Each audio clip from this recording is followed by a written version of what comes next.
Hey, Fusion Christian Church family, welcome to our Sunday morning recap on Tuesdays because Tuesdays are just the best day. Hey, this last week we were in part 3 of our series, The Incredible Journey, and we've been learning all about the Israelites after they've been freed from Egypt, slavery to Egypt, and are going through the Red Sea and into the desert on their way to the Promised Land. And we've been learning how that applies to our spiritual life from a natural reality to a spiritual truth.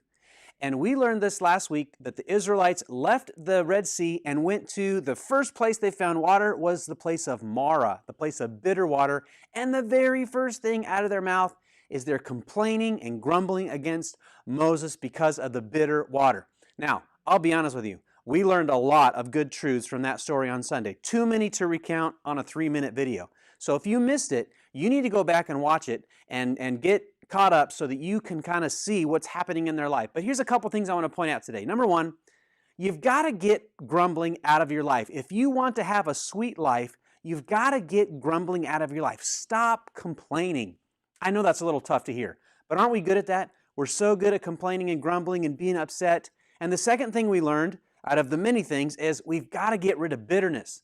The Bible says, be careful that none of you fails to receive the grace of God, and that no root of bitterness goes down in your life and grows up to corrupt many. Now, it's a little bit of a paraphrase, but it brings about the point.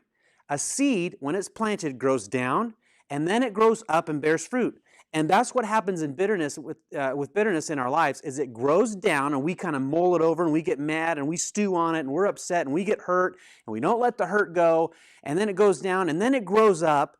And then it begins to corrupt other people because they our bitterness kind of rubs off on them. Our grumbling kind of rubs off on them, and it becomes a big problem. If you want your life to be sweet, you've got to get rid of grumbling, you've got to get rid of bitterness, and you have to look to the cross. Moses was shown a stick, a piece of wood that was thrown into the water to make it sweet. And just like that, you and I are shown the cross of Jesus Christ as He hung on that piece of wood to take our bitterness, to take our grumbling, to take our sin on the cross. And when we take that, we throw it into the bitterness of our life, and Jesus makes our life sweet. That's good stuff. And if you missed that message, you need to go back and watch it on our website or on our iTunes. It'll be up there in the next day or so, or even on our Facebook page or YouTube, wherever. All of our social media platforms have it. And you're not going to want to miss it because it's going to be a blessing to your life. And with that, I will say you are awesome, and we'll see you this Sunday as we are in the Incredible Journey Part 4. Got a lot of good stuff coming up, and I'm just believing the best is yet to come for your life as we go outside